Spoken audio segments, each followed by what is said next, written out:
All right, well, y'all, it's been a great 3 days. The input was fantastic. I don't know about y'all and your experience, but I thought the turnout at the public meeting was just really good.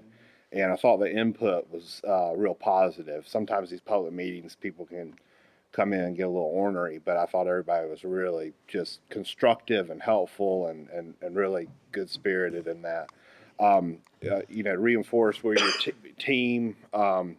Just I think by way of background, and what's fun for us is that the four of us have worked together so often, and being able to work with you all here in Pelzer and West Pelzer and Pelzer, has been great, and so we have fun with each other, and these guys really put in a lot of work the past couple days. I'm going to start out with the market analysis piece of it. We looked at it I looked at it three different ways and then sort of landed on what I feel like is the most appropriate market analysis piece that we should be working from. Just bear in mind that before this is all over, you're going to have all the data for all three of these so that as you work with potential folks who are looking to locate here, you can share that data based on what they want to try and do. And so, first was the 5 minute drive time. And and again, I'm pulling from the intersection of 8 and 20. So I just figured let's just drop a pin right in the middle, and we'll pull from a 5 minute drive time from there. This basically it gets you out to 29 to the interchange there, on the Easley Highway. It gets you a little bit out to the Pelzer Highway, but not quite to Ware Place, and it pretty much covers all of Pelzer and West Pelzer. It gets a chunk of Williamston, but doesn't get all of Williamston, and it doesn't get to Piedmont. So that's a 5 minute drive time. And that's a real reasonable, sort of small, tight, compact drive time. Going up to a 10-minute drive time, I changed the scale here um, because here you start to realize what you're doing is you're stopping short of 185. So we're not getting anywhere inside the perimeter, I guess, of Greenville. We're missing a good chunk of we're missing almost all of Powdersville. We do get across Interstate 85 a little bit in a rural area, which we're not catching a lot of people. That's not a lot of development over there. And then basically on the south end, you can sort of see we're not getting anywhere close to Anderson or Belton or we're getting right into Ware Place and Woodville. So that sort of gives you an idea how far a 10-minute drive time gets you. This is the one that I felt real comfortable with as far as pulling numbers down. But I think for practical purposes, I just wanted to see what 15 minutes looked like. And this one's interesting. It's almost to scale. You get the 15-minute drive time, you actually don't gain much. You don't. Let me rephrase this. You gain a tremendous number of rooftops by getting this far. What you don't gain is getting too deep into Greenville or Anderson. You get a bit into Greenville up to the hospital. You're not getting downtown Greenville. The concern I have with a 15-minute drive time is the suction power up on this, this end up here for Greenville is going to pull almost all these people this way. And then all of this chunk over here is going to go right up hugging Easley. Well, let's see. I think that's Pickens County line right here. There's Powdersville. So easily sort of going to get pulled that way. But still, it's sort of yours for the picking, in that area. And then we're far enough away from Anderson, even at a 15-minute drive time. You're getting touch of Belton that way, and you sort of see you get down 25 a little bit further because 25 starts to get fast. So this is all just to sort of tell you drive time for a market like this is a decent way to analyze it, just with the full knowledge that the bigger we get, the closer we get to this huge engine right here and this engine right here that's going to be sucking energy out of the market. So within a 5 minute drive time, you've got 6,663 people. This is a 2016 estimate by Nielsen. As soon as you jump up to a 10-minute drive time, your population almost quadruples to 24,000. And so that's a real significant increase that we're seeing when we go from a 5-minute to a 10-minute drive time. Again, why I felt very comfortable using 10-minute as a basis for the analysis that I'm doing most of the way through. When we get up to 15 minutes, this is where if you have a certain business that's really unique and really is an attractor, then you got a population of 60,000. I mean, that's pretty remarkable because 60,000 is also the population of the city of Greenville, just to sort of give you a perspective. And so within a 15-minute drive time, you got the same number of people that live inside the city limits of Greenville. So it's sort of an interesting jump that we see. Another really good thing, and I'm just going to stick with the 10-minute for a minute, your population is increasing. Whether I look at 5-minute drive time, 10-minute drive time, or 15-minute drive time. In a 5-minute drive time, the population increase over the next 5 years is about 1.8%.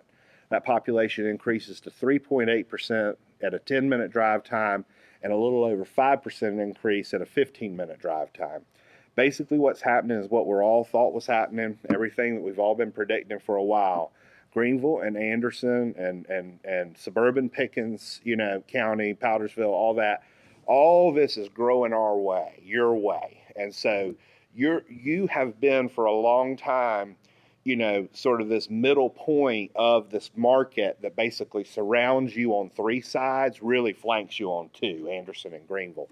But the fact that population growth is accelerating means that you're going to see some of that happen too. It really does position you well as you begin to look at the future of the community. And this is important because your median age here in Pelzer and West Pelzer, when I look at the 10-minute drive time, is hovering right at 40 years old. That's about 3 years older than the United States and about 3.5 years older than than South Carolina. And so you really do want your median age, to be somewhat mirroring South Carolina. You do tilt toward older, being at 40. And I know you say 40, gosh, that's older. But a high median age, like in Maine, which is one of the oldest states in the Union, is 42 or 43. So the range of age, it goes from 33 in a college town to about 43 in a super old community. So being at 40, you're tilting toward older. Not a huge issue. I see it as an opportunity to market this community to young folks who maybe want to split the distance on commuting or want to have an affordable alternative to some of the, forgive me, sort of really uniform-looking neighborhoods that you find in a place like Powdersville, Simpsonville, or somewhere else. The median household income at a 10-minute drive time is $43,000. 47,000 is South Carolina's median household income. You're a little bit less affluent than them by about 9%, but it's not a number that gets me overly concerned. The number does drop when we get down to a 5-minute drive time to about 37,000. Y'all know this. The core of the communities, primarily because of the housing stock and the size and the aging population and the fixed income, that tends to put a drag downward on your median household. But again, to have 43 within a 10-minute drive time, that's nothing to sniff at all. That's a good number. It's a solid number. 43% of the households earn over $50,000 a year, and 12% of the households earn over $100,000 a year. So that just sort of gives you a perspective. We just finished working several months ago in Moncks Corner, and so I was pulling this off of a slide related to Moncks Corner. Their median household income is about $46,000. They had about 50% of their households that earn over $50,000, and about 17% earn over $100,000. So if you just want to put it in perspective with a community like Moncks Corner, similar kind of distance from sort of the metro, heartland of Charleston. So next is the meat of the matter and the retail market gap.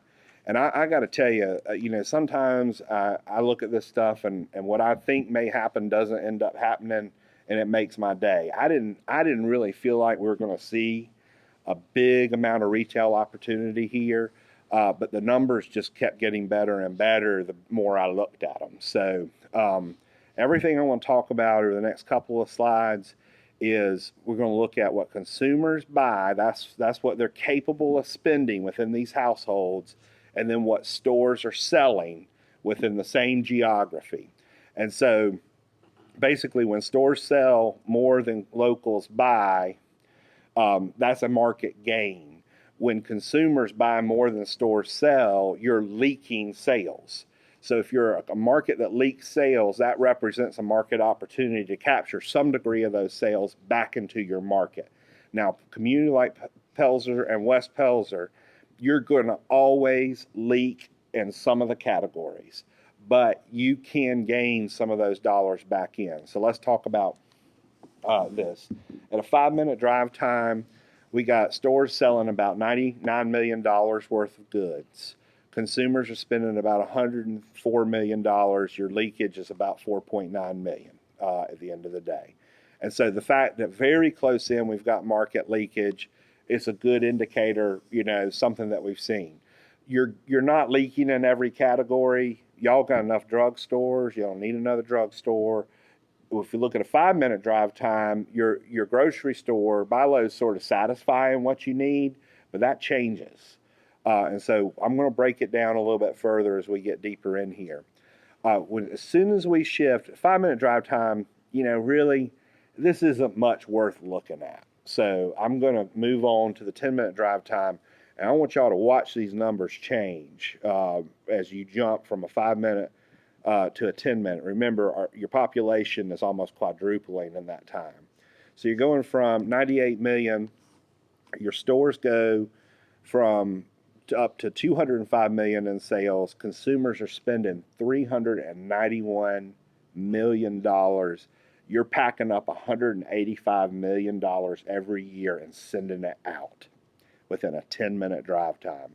If y'all got $1 out of every 10, that's $18 million worth of more sales for West Pelzer and Pelzer looking at the future than you're currently doing now, and you're still forfeiting 90% of your sales.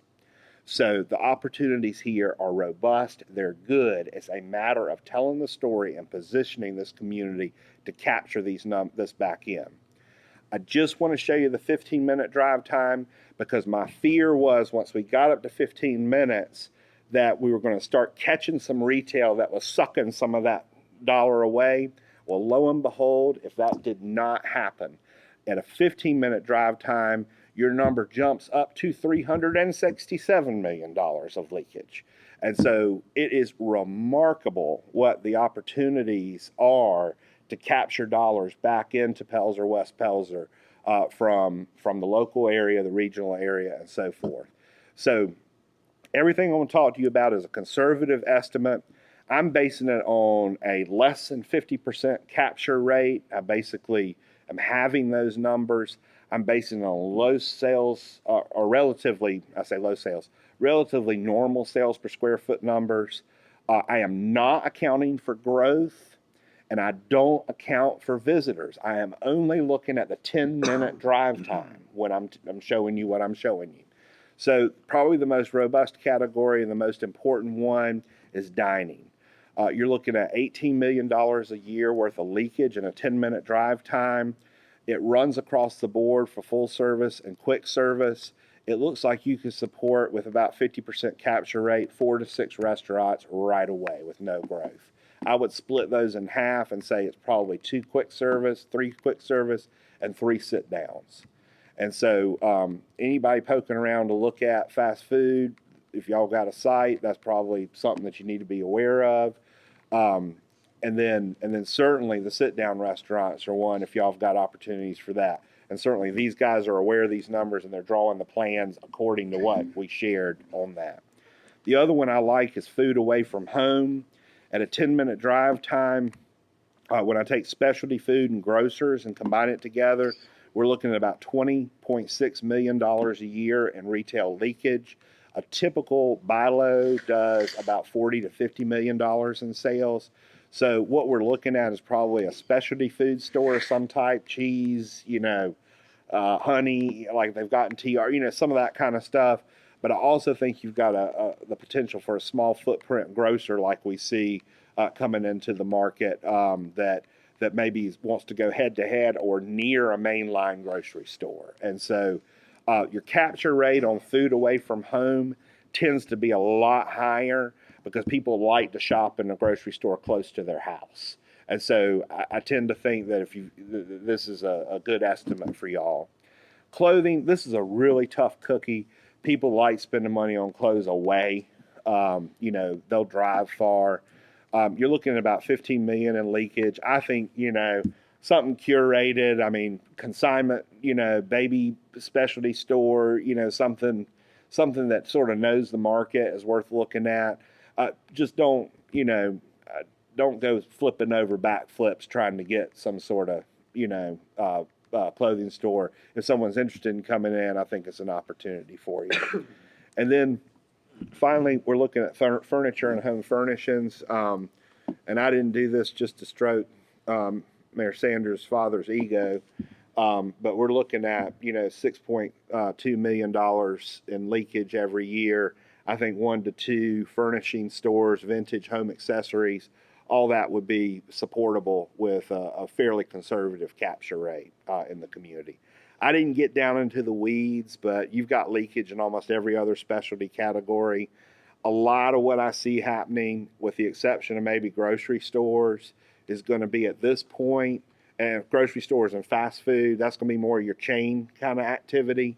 But a lot of this is going to be independent retailer, and this points to some of the things that Andy and Randy are looking at as far as redevelopment of the 2 downtown districts in Pelzer and West Pelzer, making sure that those stay vibrant. So my conclusions: you got growth in the market, you got growth toward the market, you got increasing income levels, and you got a market that can, potentially expand and grow in income as it happens. Right now, as we sit in 2017, you've got opportunities to capitalize on leakage if nothing happened. And then you have an opportunity within the region, to fill specialty gaps that are not otherwise served. And so if y'all think of competitive communities in this neck of the woods, what's the charming town that you go to that you enjoy a nice stroll and can do things? What Pelzer and West Pelzer are ideally situated to do that. And then certainly I think there's room for tourism market to grow over time as you connect the blueways and greenways and some of the other things that you're looking at for a more regional basis. So I'm going to take off my market analyst hat, and I'm going to switch gears because I got to put on my, right brain or left brain or whatever the other is. I want to tee up, we've done a narrative that basically can help tee up the brand work that Shawn's been working on. And what I did very deliberately in this narrative is not, to the degree possible, is talk about both communities together without giving any indication that what we're aiming for is a merger of the 2 communities. So this was a finessing of words of magical proportion, I hope. And if I goofed up, we'll reword it appropriately. Yes, it says Pelzer first. Pelzer and West Pelzer.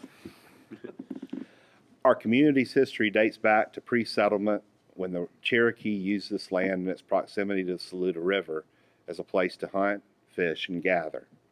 John Wilson first settled here, created the ferry crossing the Saluda, and served South Carolina in the United States Congress. Our communities went through dramatic change as the railroad came to create Frankville, which would later become West Pelzer, and textiles came to form Pelzer as an industrial center during our state's textile boom. Pelzer and West Pelzer emerged as towns both joined and divided by the Southern Railroad. Storied rivalries and close relationships between residents of Pelzer and West Pelzer weave our rich history together. Today, Pelzer and West Pelzer remain tight-knit communities where people know and care for one another. Although textiles remain a part of our past and the Southern Railroad is long gone, our 2 towns remain intact. We enjoy the views to the Saluda River. Our children end up in schools together. We worship in churches in each other's community. We dine in the restaurants of both towns, shop in local stores, and gather to watch performances that attract people from across the region. In Pelzer and West Pelzer, our future looks bright. We're turning back to the river on which we settled. We're exploring ways to reinvent our mill sites into exciting new uses. We're renovating our downtowns into places people come to dine, shop, and relax. We invite you to become part of the unique fabric of this place. Together, both Pelzer and West Pelzer are committed to plans that will enhance our companion communities that serve 25,000 people who live within a 10-minute drive. We are Pelzer and West Pelzer, two communities tightly woven. And so it was really good. these paragraphs are designed to be separated out so that the first one's sort of a historic perspective. The middle one is sort of an existing conditions, and then the third one is more of a recruitment, piece for people to move in, so that y'all can sort of, massage those paragraphs and use them together. And boy, we went through some things tightly woven. What did we start with? It was woven together. And boy, did we, that was something I think we were knocking heads going, woven together. Someone's going to say they're trying to weave these two communities together. And so tightly woven ended up basically, taking care of anyway, there's nuance within everything. So with that, I'm going to kick it over to Shawn. He's going to talk about how this whole idea of Pelzer, West Pelzer, two communities tightly woven, end up into a branding and marketing strategy. Thank you, Tripp. So we're going to walk through here the first couple components of the brand and a reveal of the new icon and typeface and everything that we chose. So we'll start with the typefaces. The primary typeface is pretty contemporary, simple, and clean font. We didn't want to get too crazy with typography for Pelzer. We feel it's a fairly traditional community, and we wanted something clean that can be put out there to the addressable market. And with the secondary typeface, I wanted something that kind of played into the thread theme a little bit more. So I wanted a more of a script font without being too ornate, something very legible, something that's clean, that can be used in small applications as well as larger signage.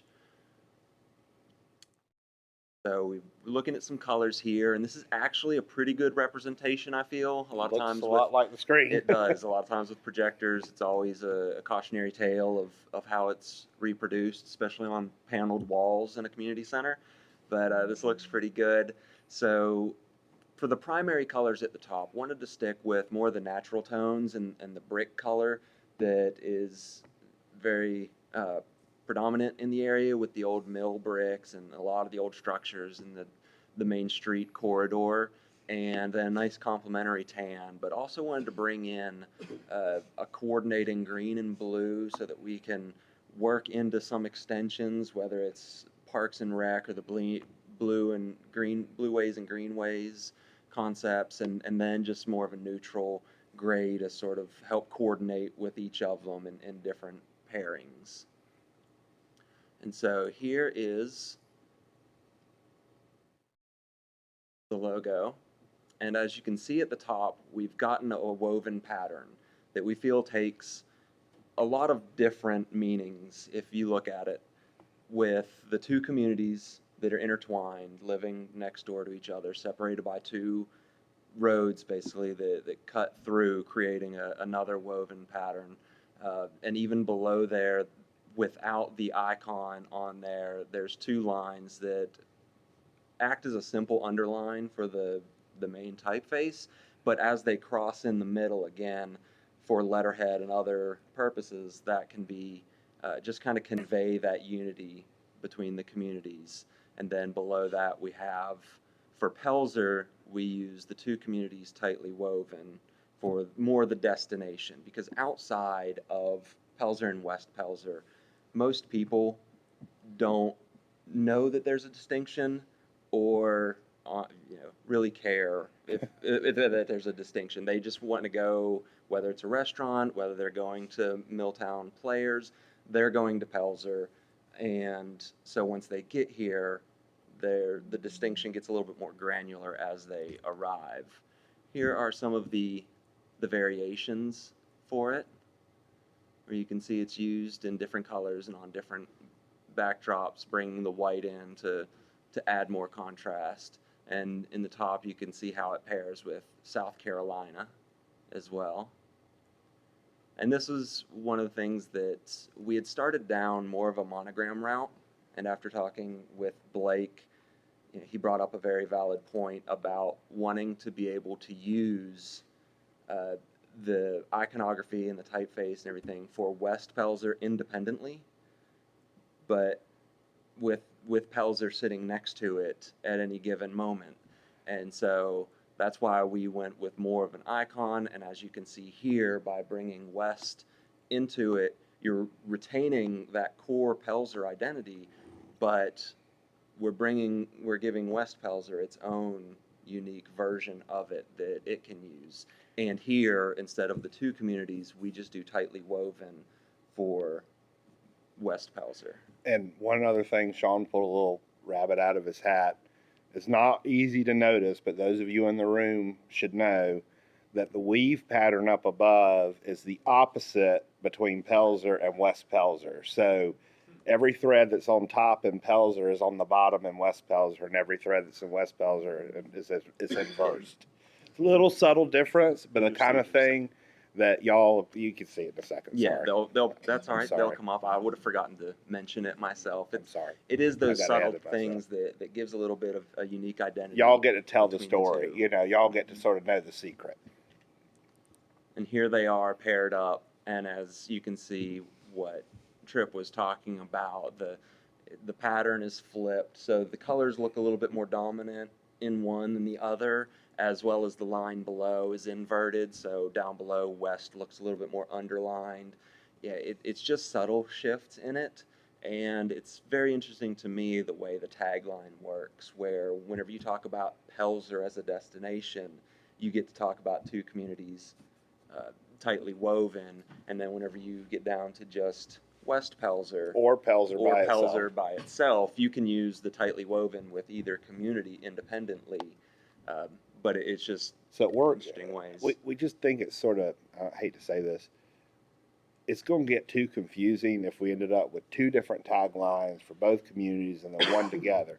So it felt like together you say two communities tightly woven, and then Pelzer can say tightly woven, and West Pelzer can say tightly woven.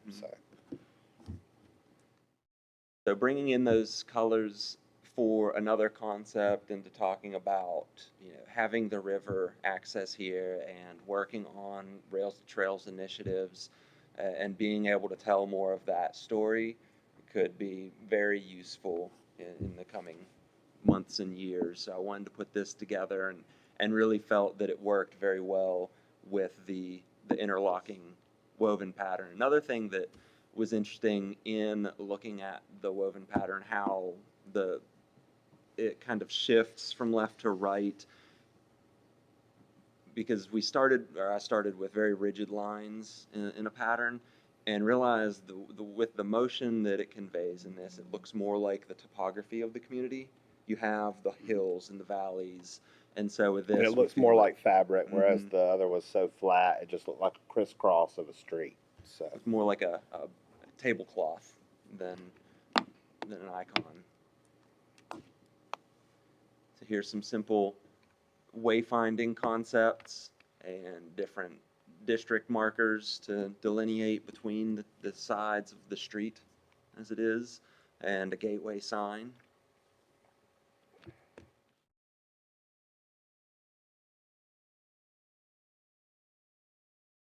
Banner ideas to start to add color. I know this is one of the things that will be shown with Randy and Andy in a minute, but definitely wanting to start introducing some color to the streets where pedestrians are more prominent and speed needs to be toned down, and by adding some color and these visual indicators, I don't want to say distractions because you don't want to necessarily distract drivers, but you can really start indicating to drivers that a more dense populated area is coming up, and so they'll naturally start to slow their speed and coming around turn 4.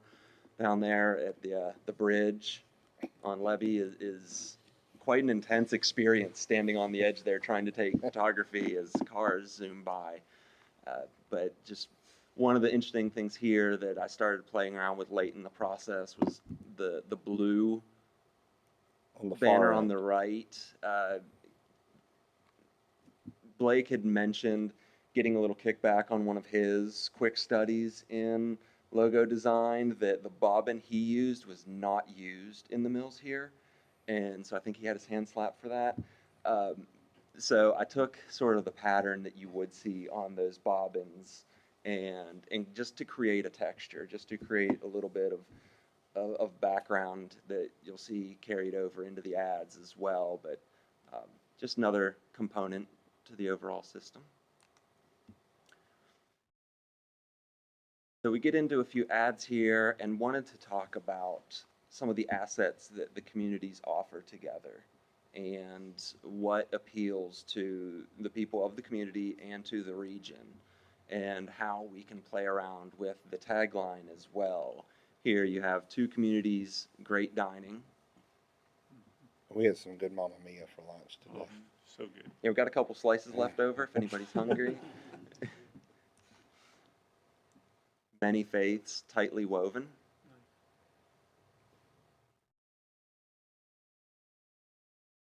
Community wellness tightly woven.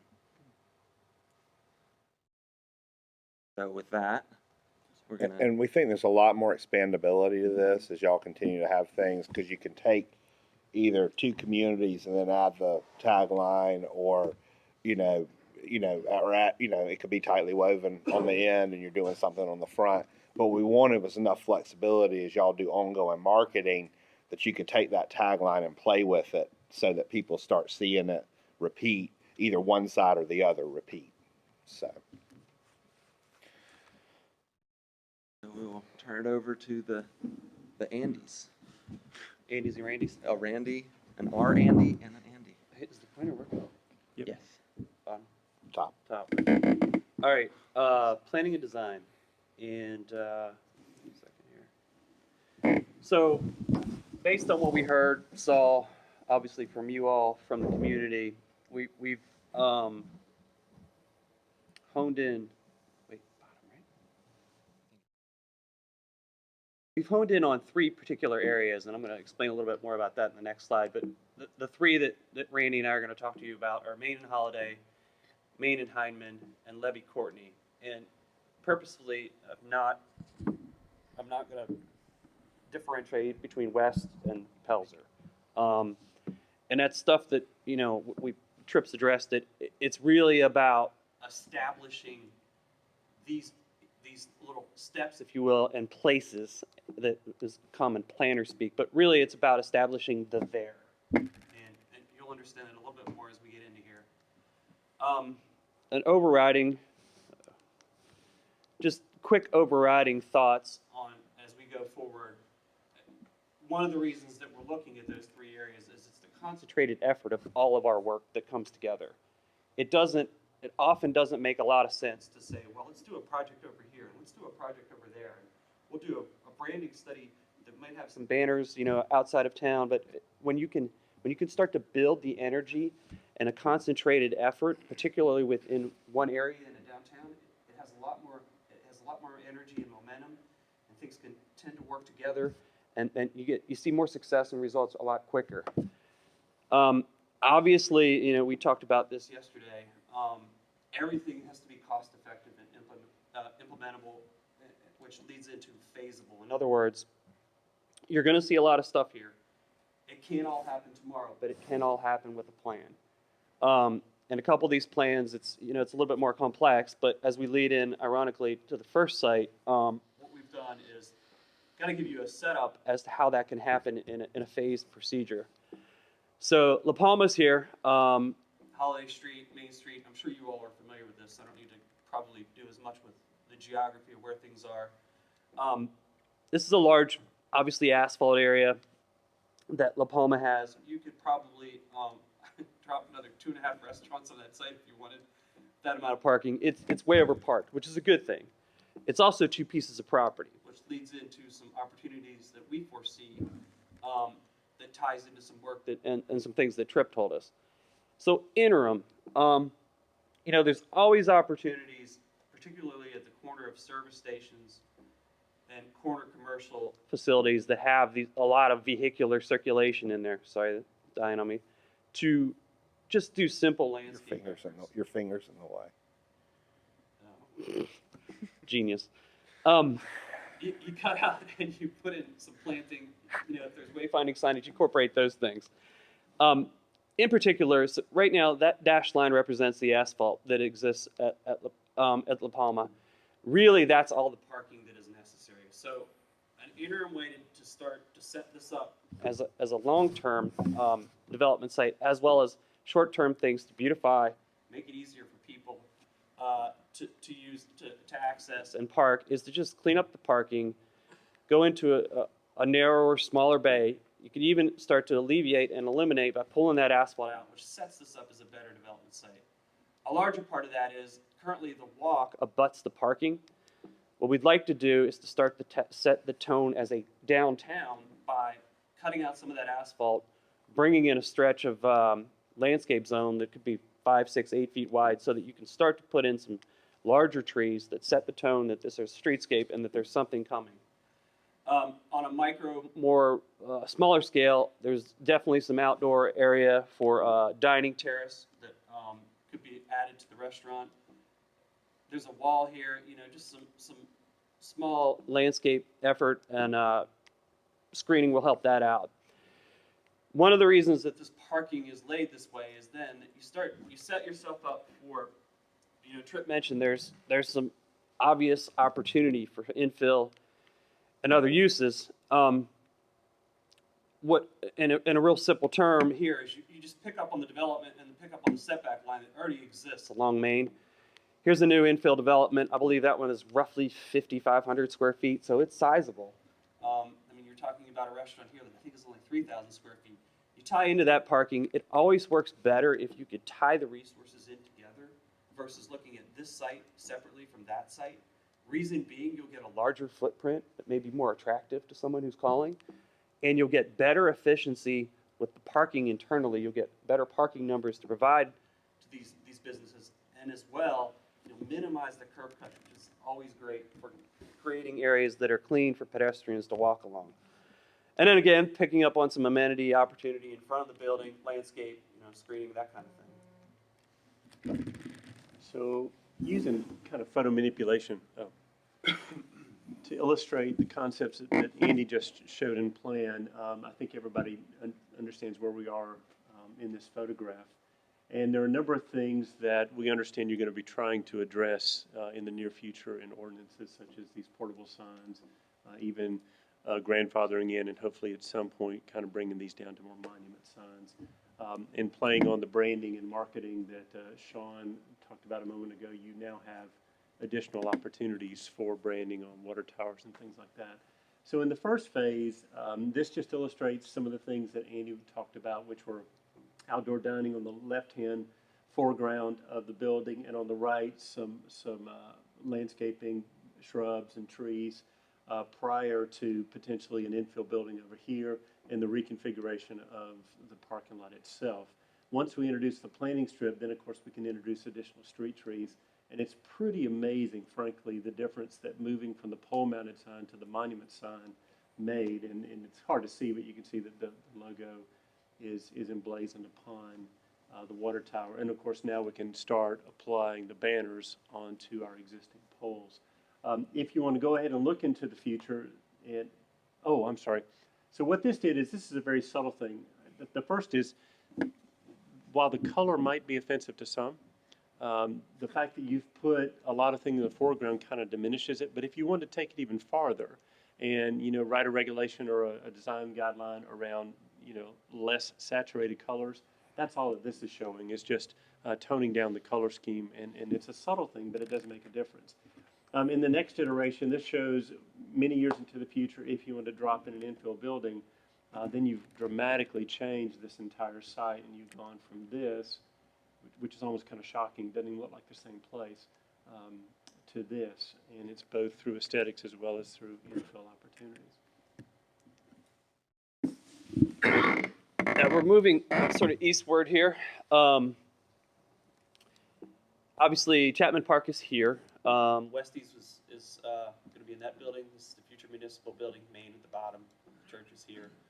I think you all are obviously pretty familiar with that. And this is, again, sort of an interim and a longer-term look at it. And I know you may have even worked on some of the plans for the parking. A lot of the parking studies that have done make a lot of sense to us. Some minor nuances that start to set you up for infill and other things that may come online, hopefully, that we've rolled in, as well as some landscaping connections, that kind of thing. But real basic, we'd like to start to see some streetscape brought in. I know it's a challenge because of the utility lines. There's only so much you can do within that height span. But there are some opportunities to probably work with private property owners. This a lot of times falls on mayor's laps, but that you pull the trees back into you pull it back inside the sidewalk toward their homes where there is more space. Tends to be better for the trees anyway because there's more there's just more foot room for the plant to grow. Working with the church on the ends where their parking currently is, and it's, we always like to see a separation. It's just a common principle. You have a street, you have a walk, you have a parking lot. It's always really nice to have a plant zone between the walking area and the parking if possible. Could be as simple as a little 3-foot strip and a hedge. It just creates a definition and separation, and oftentimes it makes it a little bit more comfortable for people who are walking. That's an opportunity here where you can cut in some planting islands and you start to get consistency with some streetscape planting and trees in here. We talked to Blake about this yesterday because of the height and the depth on trying to get trees in is difficult. We've seen a lot of towns that there's grass strips that exist that maybe, I don't know how wide are they, 3 feet, something like that. They can be a nuisance because you have to cut them. And they can get beaten down because people walk on them and everything else. It's a real simple thing to pursue, and a lot of towns are actually taking to ornamental grasses or shrubs. You just take the grasses, you take the lawn grass out. You come in with ornamental grasses, which has a nice kind of lacy height, lacy texture to it and a height to it that creates some separation from the street and from the store and from the street, but also defines some space between the storefronts. And it's nice and it works well. In the South, you can't go wrong. You don't have as much issues with freeze and thaw, that kind of thing. And then obviously picking up on things that, Randy will have a couple glimpses of this in some photo renderings that he's done. What I like to call story animation. Container plants and outdoor dining and, antique display, those sort of things. Taking that a step further, we understand that you all obviously own Heineman Street. We don't have the issues that we may have with Main Street being a state street, that you could start to do some things to connect the buildings visually, showing the gesture of some lighting here that can span the street. You can tie in banners, graphics, those sort of things. Back to the parking, this is a good opportunity to work with some of the private property owners to, extend and expand. Ideally, all good parking is shared. It is a negotiating issue with private and public, entities together, but more often than not, you turn out that it helps business owners and the public cohesively. A lot of times, and even just fundamentally, you get more parking spaces than if you just look at one property, and try to do them individually. If you combine resources, just like what you all have done here, the outcome tends to be a lot more positive. Same issue here, or the same opportunity here. And there are some, and I'm going to refer to this more when we get down towards the river, that general cleanup, it may be worth paving these for now. Striping, just delineated clearly, wayfinding so that people know where the parking is. This is an interesting challenge here that there is not on-street parking, and you're not going to get it. I mean, it's a state route. It's, in a utopian world, I'd love to see parallel parking on here. It's great for businesses. It slows people down. I don't think we don't have the dimension. And I think with the traffic volume, it might be difficult and it might be a safety issue. So we just have to look for opportunities off street. And given the proximity of all this, I mean, you could walk that entire circle in probably 8 minutes. So it's near businesses as well. Taking that a step forward then and tying again back into some, some fun things that Tripp alluded to. All of these red areas represent infill and development opportunities. This starts to build and create what we like to refer to as your core. It starts to feel like a downtown. You fill the gaps. Obviously, there's parking here. We would propose that you relocate it behind here and expand it. There's a lot up here that I think we can talk about, but the sense that it's in a situation where it's panhandled. In other words, it doesn't really have access. Long term, that would alleviate some parking problems. Parking demand. We want a parking problem first.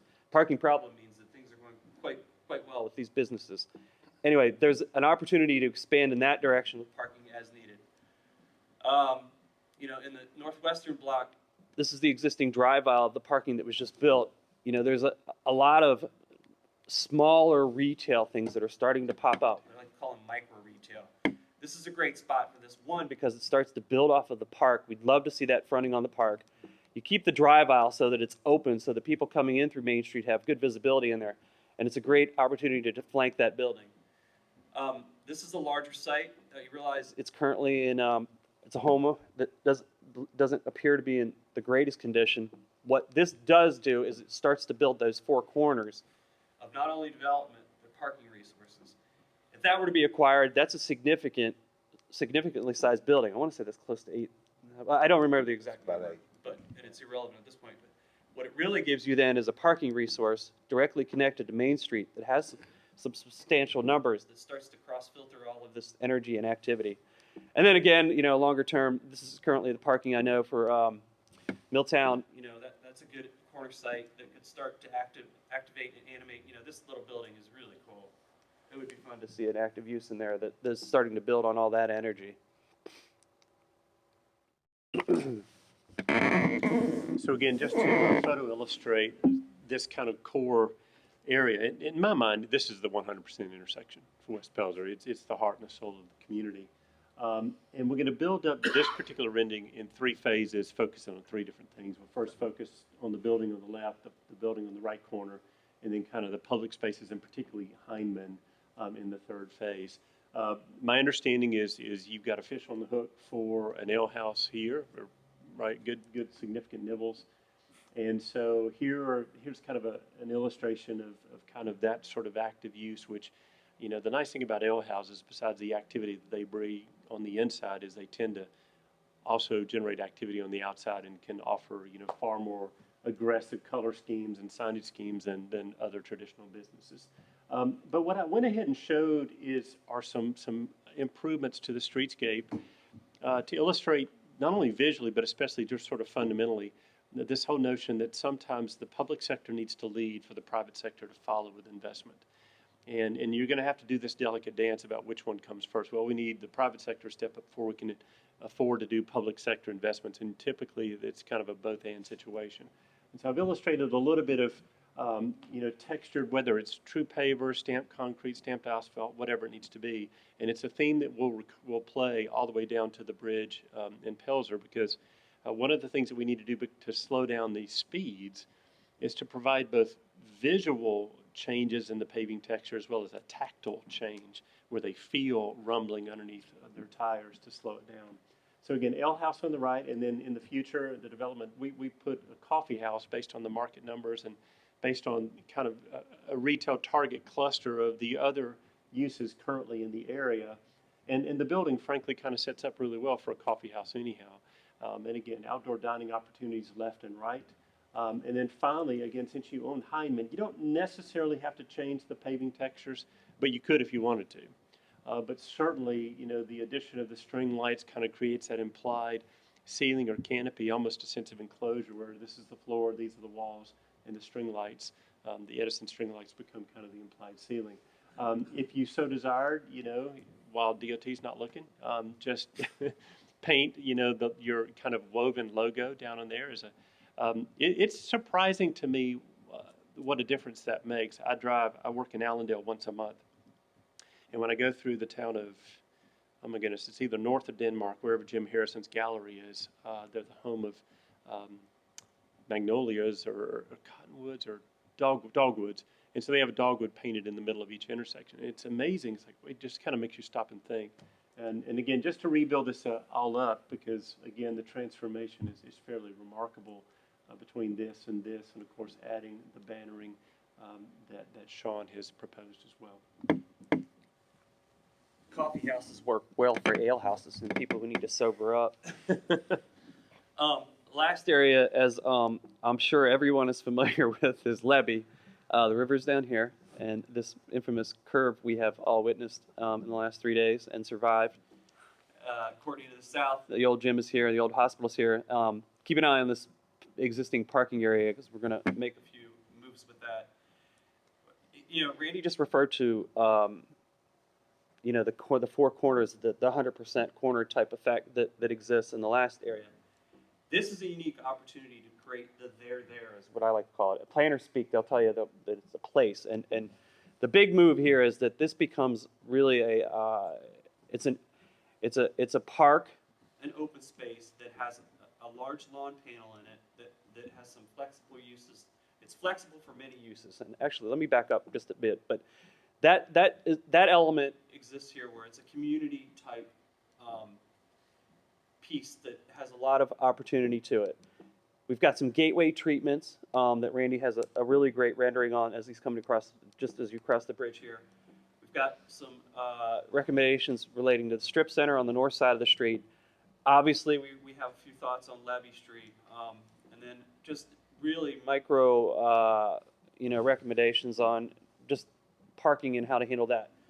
I'll just walk through it geographically real quick. You know, there's some existing parking area here, just real simple cleanup. If it needs an asphalt top coat, go for it.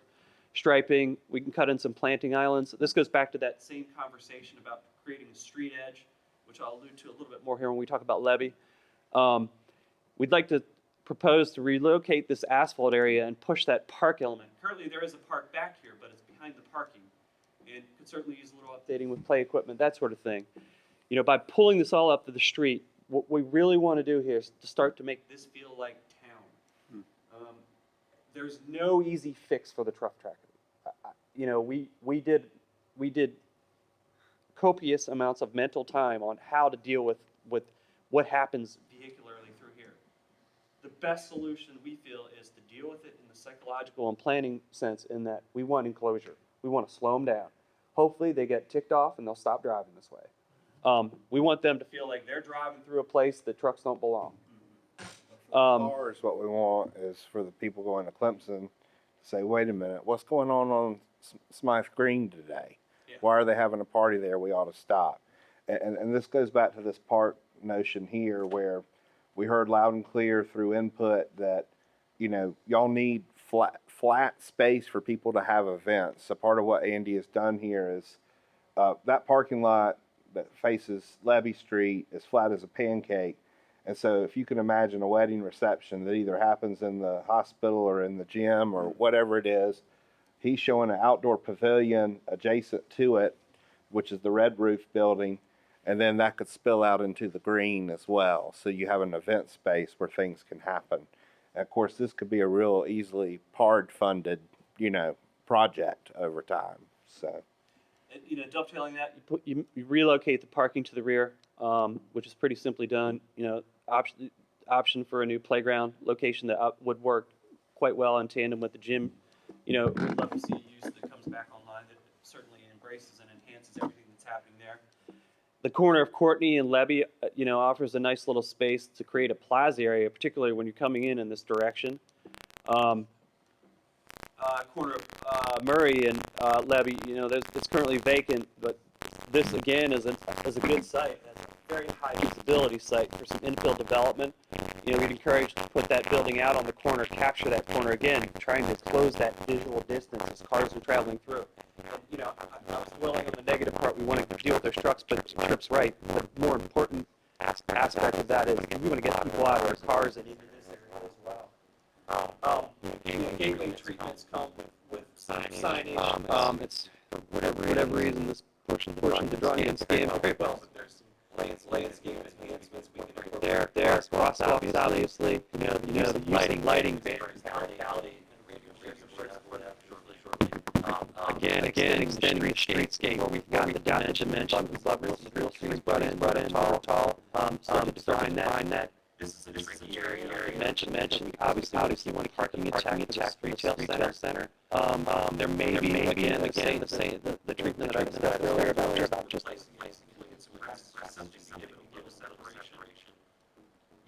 some ends on each side of the building to use to expand some parking for the retail center here as needed, and again, picking up that streetscape. Dealing with levee streets, we really leaned in on two approaches. One is, I think you deal with the curbs here and you create a true dimensional lane that is a left turn lane. It may not have the stacking distance, but it's worth the try. Meeting with DOT, what that basically means is that we're either pushing the curb on one side, but I think you're pushing it on, one side or the other to get, there's room on both sides, and pushing the curb so we get enough dimension so there's a real turn lane there. And so, they sort of fiddled with it, but fiddling with it didn't really do anything other than exacerbate it. Yeah, So, and I'm glad you said fiddle, because the thing is, the median... what, you playing the fiddle in the middle of the street? Exactly. It's not, like, the medians need to go all in. There's two approaches. One is, let's go ahead and extend these medians and truly squeeze that down.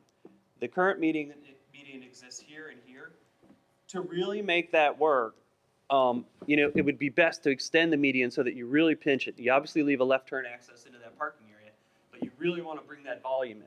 The other option, which I'll show you in a second, is actually removing the median and creating a true downtown feeling street to drive through. But just a little bit more, as Tripp mentioned, you dedicate this as a turn lane. It's already being used as a left turn lane. It is. And that's an argument to be made. And I don't want to get too gripey about it, but this sort of half solution that was sort of come up with, it actually creates more problem than it does solve anything, because people are confused, and we just watched people we're preaching to the choir here, so we don't need to dwell on it. Yep. The other option, which is a bigger gesture, and really is what you do, is you create a downtown street.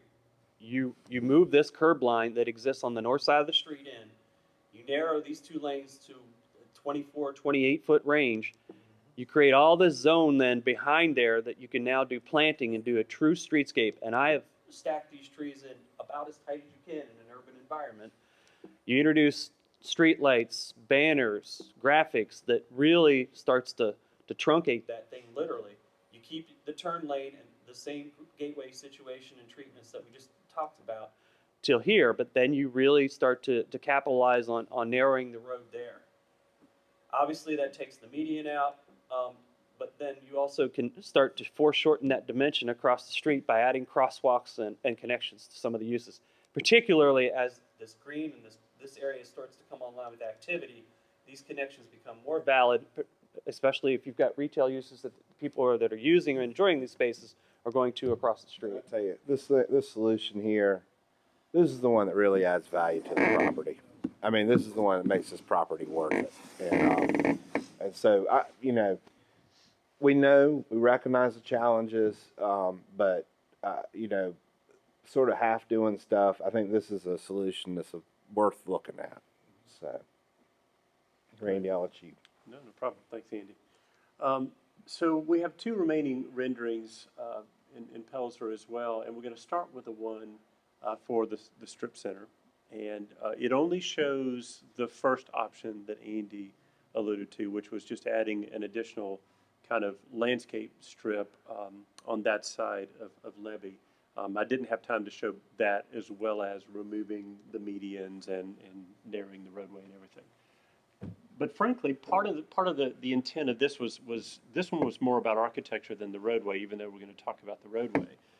Because especially if Smythe Park gets developed, all of a sudden the value and the importance and the visual prominence of this building becomes even more critical.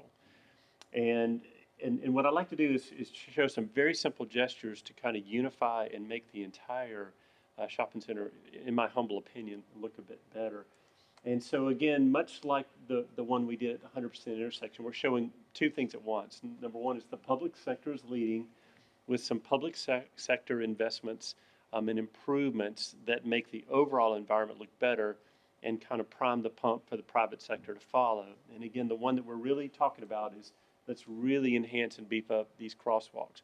Whether you narrow the roadway or you keep the medians, you just need that distinction in color and you need that tactile difference. And I've shown, we are not huge fan of crepe myrtles in a downtown streetscape environment, but there's one particular case, and this is it, where I don't mind. We aren't using it to create shade. We're just using it to create this visual cone that makes the roadway feel narrower for the traveler, especially the people in the 18-wheeler trucks. DOT is always, and rightly so, going to be concerned about breakaway. As somebody who witnessed someone die right in front of me hitting a tree, I understand the whole fixed hazardous object argument. But, if we use small caliper multi-stemmed crepe myrtles, it will have no impediment to an automobile. So we feel like that might be a legitimate gesture in this situation. For the building itself, the dominant gesture is to first unify all the architecture through paint and then have a unified sign panel that can be changed based on the color and the text of the business inside. And as a result, you just kind of take this sort of hodgepodge approach to every single unit, and it becomes a bit more unified. When we layer on top of that all of the streetscaping gestures that Andy talked about in terms of the green strip and some more street trees, the banners, hopefully people are going to walk. And by the way, Blake, kudos to dropping, what's the technical word for those? You call. Yeah, but you called them something the other day. They had Plastic a specific bollard. Yeah. Those ought to be at every crosswalk in the entire community. Absolutely.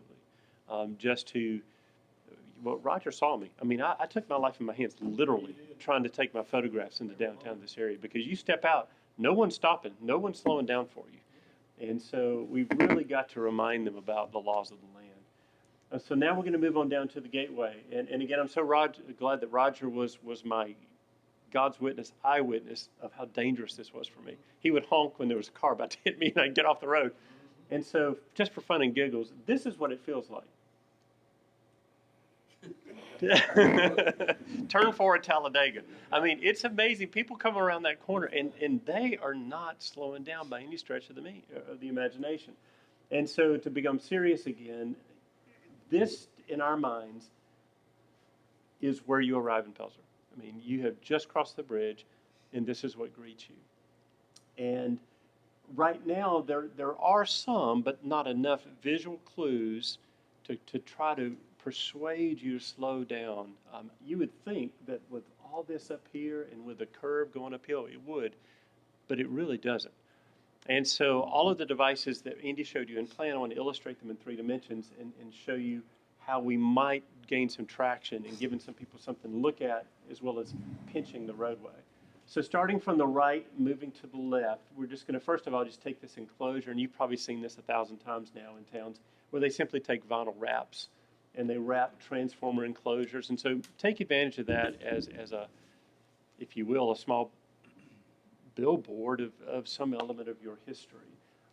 As Shawn showed you earlier in the presentation, we like this sort of stack stone motif that we see throughout your communities in numerous occasions for signage, whether it's Chapman Park, Life Journey Church, the Pelzer, Welcome to Pelzer Gateway sign. That's a motif we see everywhere, and so we would encourage you to use it. Here, if you can afford it, to introduce water in conjunction to it, to just remind them of the river they just crossed over, since it's such a defining element of your community, do so. Again, dropping in the branded signs. As you can see here, you have this crosswalk. The other one is kind of sort of, but not really here, and this one doesn't exist. We think you need to put one there. And frankly, I don't care if a human being never crosses it. What you want is that break visually in the color and the texture, just to make it real that we've just arrived at a different kind of place. Additionally, I would add another one right there. Okay, that's on the far side of is that Courtney?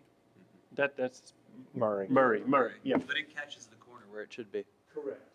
And then this is that really small, and I realize it's very, very small median because we've got to allow for turning movements. But we would strongly encourage you to put a median there. And again, the crepe myrtles to really, really neck down both the turning distance as well as the visual cone for the automobile. And then as Andy alluded to, banks of trees, just kind of leading you up. Somebody had talked about flagpoles. This might be a great place to introduce them. Again, just for that same notion, just to put as many things that will force a driver to, whoa, whoa, whoa, whoa. There's things immediately to my left and immediately to my right. I need to slow down. And of course, the banners and things of that nature. So again, just one more time for fun and giggles, before and proposed. And the last thing I'll say before I turn it over to Tripp to wrap up for next steps, whenever we do these exercises, we like to always leave with something you can do on Monday.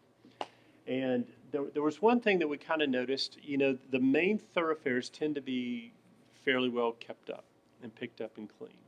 But you don't have to go many blocks off of those main drags before the quality of the properties and the yards and the rubbish and the trash really starts to become an issue. In their very first day, we had a great session with civic groups and pastors, and I was really proud that they actually took the initiative to ask us, well, what are some things that we can do?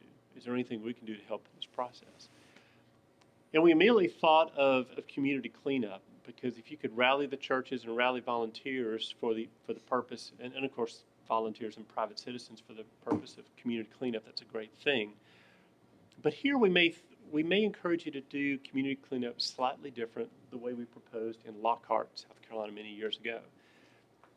If you just say, on the first Saturday in April, we're going to have community cleanup, the question in my mind is, where do you even start? And what would you even work on? And it probably feels like too monumental a task for churches and volunteers to try to bite off in one chew. And so what if you thought about these as being bi-monthly or quarterly, and each time you focus on just one or two things? In the summer months, maybe you only focus on, cutting the grass or pulling the weeds. In the fall, perhaps you focus on raking leaves, painting houses. And then maybe one time it's devoted to removing tires or removing old appliances, removing abandoned boats and cars.